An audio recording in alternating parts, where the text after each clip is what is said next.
What is going on? Welcome back to Trading Stocks. Today we're going to talk to you about SoundHound. Give you a quick overview of some of the data points, what is moving it, and go over everything else that you need to know. But first, make sure to hit that thumbs up. And with that, let's get right to it.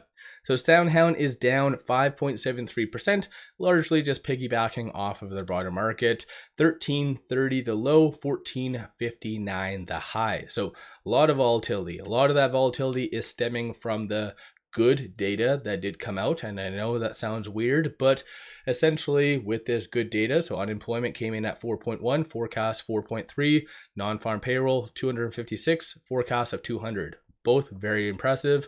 So you don't need any rate cuts essentially if you have good data. So that's kind of the circumstances the market is in. Very similar to the backwardsness that happened at the beginning of 2024, where the market was wanting bad data, not overly bad data that would prompt a recession, but just bad enough. And that's kind of what is prompting this. So if you do believe in whatever stock out there, take advantage, buy the dip, do what you need to do. That's what I've been doing because I feel like today's pullback is largely unjustified. And since the low, it's been kind of recovering, kind of low volume though. So 48.2 million for volume, 94.4 is the average. So you actually did have some news that came out. It was 3 a.m. and it was more of an article just about CES in its entirety, and regrettably actually puts SoundHound in a bad view. So it shows the worst in-show CES products put your data at risk and cause waste, privacy advocates say. So it goes over, I guess, a lot of different not really good technology, and it does talk on here. So as far as SoundHound, it's being seen as just less sustainable, kind of unnecessary. So I think in general, SoundHound does have a lot of good potential. This one actual booth maybe might have not been the best circumstances to have the vehicle there. Maybe it just didn't play well and kind of be seen well, all in all. So let me know your viewpoint on this. Aside from that, from what I've seen on social media that I brought up in my last video, I think things seem to be going pretty a-okay at the CES. It was a bigger booth than I anticipated, and no matter what though, it doesn't matter if it's SoundHound or anything, usually you're going to have critics with innovative kind of technology. So it is understandable that you're going to have some people finding it unnecessary. So what is your thoughts on that? Aside from that though, shorts are increasing 230,000 shares, 25.8% of the free floats being shorted, works out to be 85.02 million shares. You didn't really see that much of a short attack, rather it was just big money and algorithmic trading really pushing SoundHound lower today. And I'm going to go over the technicals and kind of break it down why algorithms are really pushing SoundHound lower. Even at its peak, it looks like shorts increased maybe around 4 million. So it sounds like a lot, but given what they normally do, it is rather quiet.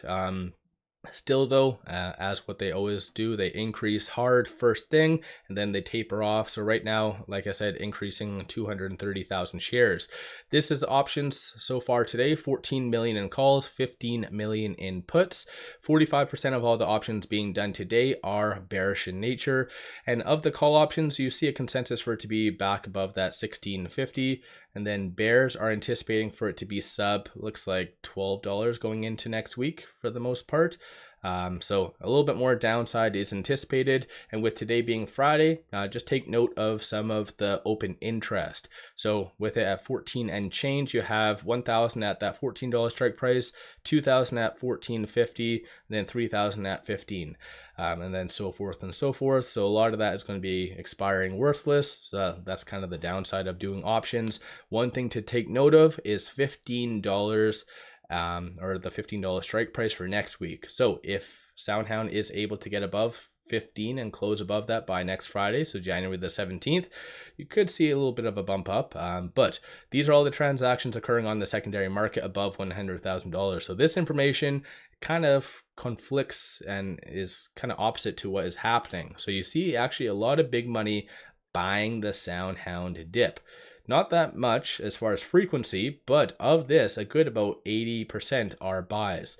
So as I have always brought up in every single video, I like to bring up where volume comes from. So even though big money legitimately is buying the SoundHound dip, but algorithmic trading. That is one of the most powerful things out there. And I'll go over that in a second and why SoundHound's really getting pushed down by that. But with that $14.18, it is trading currently between this S2 and this S3. So 1207 is going to be the next strong support. 1656 is going to be the next strong target / resistance. So just stuck in limbo between those 2 points. But as of right now, no new analyst ratings, no real substantial catalysts from SoundHound, just a lot of future expectations. But even looking on the actual chart itself, this is what I've been talking about, how you might have downward pressure, because as soon as it was going to break this point right here, that super trend, and I've been saying this for a good 2 weeks now, and which regretted like it was up here, but I was giving it as a warning. If it was to break this point right here, then essentially you do have algorithmic trading really working against SoundHound. So ultimately that is what is happening right now. You have algorithmic trading working against SoundHound, pushing it down, and that is the most powerful tool out there. So this is kind of one of the main reasons why SoundHound was able to freely move up kind of easily, because it had algorithms on their side. On a side note, you have stochastic RSI very oversold. So a good piece of news coming out associated to SoundHound, maybe a new partnership, something like that, then you could see a nice bump up in the stock price. But the next point to watch for is $12.46. That is going to be the 50-day moving average. So let me know your thoughts on that in the comments below. I've stated this last couple of videos.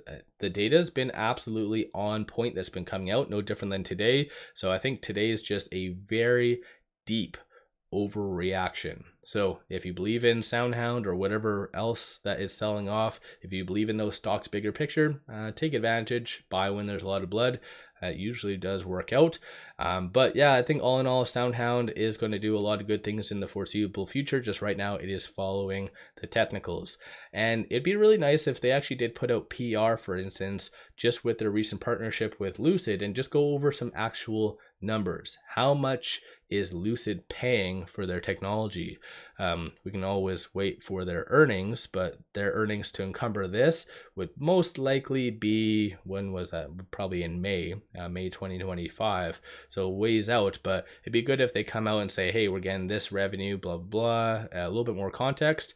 Then people will be able to take that, plug it in, and kind of give a good justified estimate on where it could be going. So let me know your thoughts on SoundHound. Are you buying the dip? Are you selling? Are you doing options? What is your overall thoughts on SoundHound? Don't forget to hit that thumbs up. And then one final thing, pop over to my Patreon where I give buy signals, stocks, options, and crypto. Many of them have been absolutely on point.